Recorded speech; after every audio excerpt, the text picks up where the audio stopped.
Assalamualaikum warahmatullahi wabarakatuh, Kacarmania, Kicauania, sahabatku semua dimanapun kalian berada di seluruh Nusantara Indonesia yang tercinta ini, kita berjumpa kembali. Pastikan kalian selalu sehat, selalu ceria, selalu gembira, tentunya tidak kurang suatu apapun.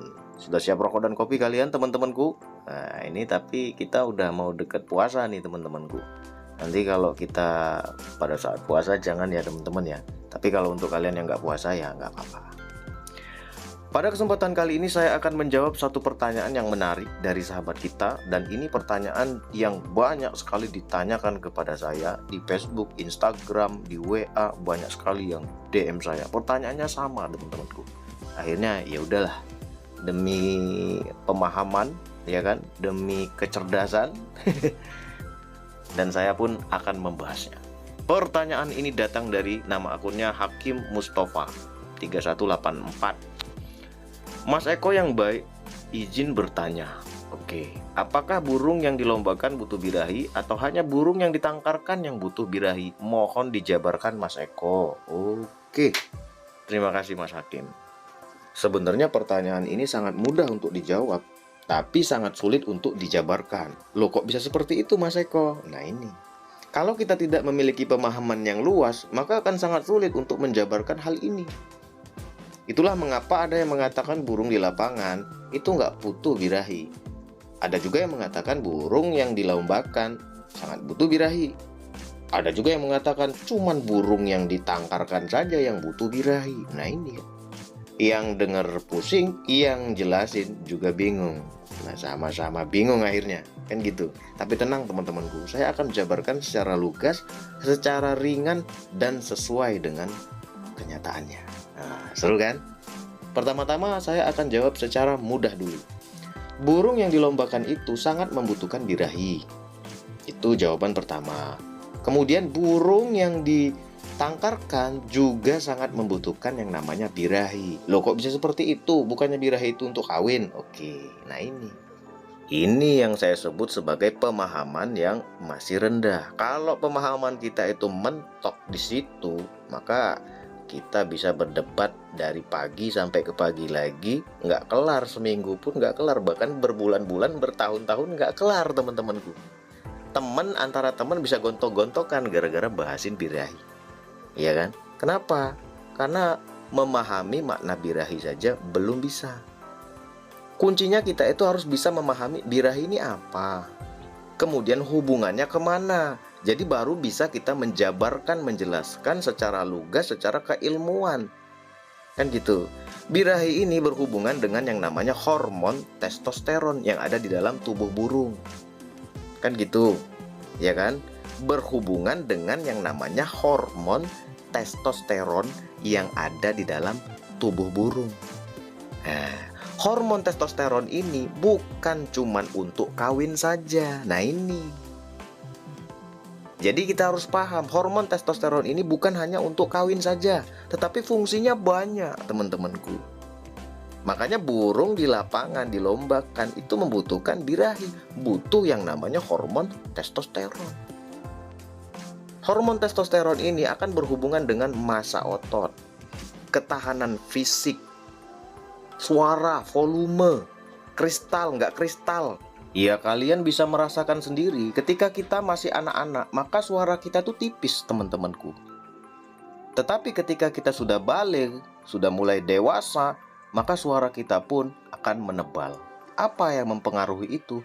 Yang mempengaruhinya adalah hormon testosteron. Kita mulai ada ketertarikan dengan seorang wanita. Iya kan? Jadi kalau kalian tanyakan butuh nggak burung yang dilombakan itu birahi? Ya sangat butuh. Jawabannya ya sangat-sangat butuh. Kenapa seperti itu? Karena berhubungan dengan yang namanya hormon testosteron. Tinggi rendahnya hormon testosteron yang ada di dalam tubuh akan membuat performa burung ini semakin menonjol. Burung yang dilombakan butuh stamina nggak? Ya sangat butuh. Kalau staminanya jelek, maka penampilannya juga akan jelek. Burung yang dilombakan butuh volume yang kencang nggak? Ya butuh. Kalau volumenya tipis, nggak kedengeran sama juri, penilaiannya kurang, ya kan? Burung yang dilombakan Butuh semangat juang nggak? Ya sangat butuh. Kalau dia nggak punya semangat juang, kalahan burungnya, ya gimana kita mau bawa dia ke lapangan? Bikin malu kita terus. Baru mulai udah lemes, baru mulai udah nyerah, ya kan? Baru lihat burung-burung yang lain tuh serem-serem, udah nyerah hadiahnya. Kemudian burung yang dilombakan butuh nggak variasi lagu? Ya butuh. Burung yang dilombakan butuh otot nggak dianya? Ya butuh. Kalau nggak punya otot gimana dia mau mencengkram? Ya kan? Jatuh terus dia jadi tangkringan. Kan gitu. Nah, itu semua secara tidak langsung sering kita sebut sebagai birahi. Jadi dibuletin tuh stamina, ya kan, variasi kicauan, otot, semua daya tahan tubuh itu secara nggak langsung sering kita sebut sebagai birahi. Itulah ada yang mengatakan birahinya rendah, birahinya tinggi. Karena apa? Karena berhubungan dengan yang namanya hormon testosteron. Nah itu hormon testosteron lah yang mempengaruhi semua itu. Semakin rendah hormon testosteronnya, maka semakin rendah staminanya, semakin rendah daya juangnya. Jangankan burung, kita pun saja, orang-orang yang sukses-sukses itu, orang-orang yang gak mudah nyerah, orang-orang yang selalu maju dalam hidupnya, orang-orang yang hormon testosteronnya bagus, teman-temanku. Orang-orang yang hormon testosteronnya tuh tinggi. Kalau hormon testosteron kita rendah, udahlah jadi orang begini aja udah mudah nyerah. Wah gak mampu saya, mudah nyerah, lemesan. Nah itu. Jadi ketika burung kacer kita, mulai batu kita, hormon testosteronnya rendah di dalam tubuhnya, burung ini nggak ada mood, temen-temenku. Males burungnya, mudah capek burungnya, nggak ada otot burungnya, ringkih burungnya, nggak tegas burungnya, mudah kalah burungnya, nggak semangat juang burungnya. Kira-kira kan seperti itu. Nah, apakah burung yang ditangkarkan butuh birahi? Ya jawabannya ya sangat jelas, sangat-sangat butuh. Kenapa? Dengan adanya birahi yang berhubungan dengan hormon testosteronnya, maka burung ini akan ada ketertarikan dengan yang betina. Yang betina akan ada ketertarikan dengan yang jantan. Tingkat hormon testosteron burung jantan lebih tinggi dibandingkan burung betina, teman-temanku. Sama seperti kita pun juga seperti itu. Hormon testosteron jantan kita laki-laki ini tinggi, lebih tinggi dibandingkan perempuan. Makanya kalau kita itu belajar ya jangan setengah-setengah, jangan tanggung-tanggung, teman-temanku. Belajar mentokin sekalian, luas-luasin sekalian. Jadi kita paham dengan diri kita pun saja paham. Dengan kesehatan tubuh kita pun saja kita bisa memahami, oh saya ini berarti hormon testosteronnya rendah nih. Wah, cari-cari nih makan apa nih yang bisa meningkatkan hormon testosteron ya. Seru kan kalau seperti itu. Nah itu yang namanya cerdas, nggak mentok, teman-temanku. Ya coba kalian perhatikan burung yang ada di video ini. Lihat ototnya, lihat cengkeraman kakinya, lihat paruhnya, nggak berhenti-berhenti dianya. Kenapa bisa seperti itu? Karena birahinya bagus, hormon testosteronnya bagus. Jadi burung yang dilombakan butuh nggak yang namanya birahi? Ya sangat butuh untuk menunjang performa dia. Burung yang ditangkarkan butuh nggak birahi? Ya sangat butuh. Kalau nggak ada birahi, nggak ada ketertarikan dia dengan pasangannya. Kan gitu. Burung seperti apa yang nggak punya birahi? Hormon testosteronnya rendah. Burung bahan, ya kan?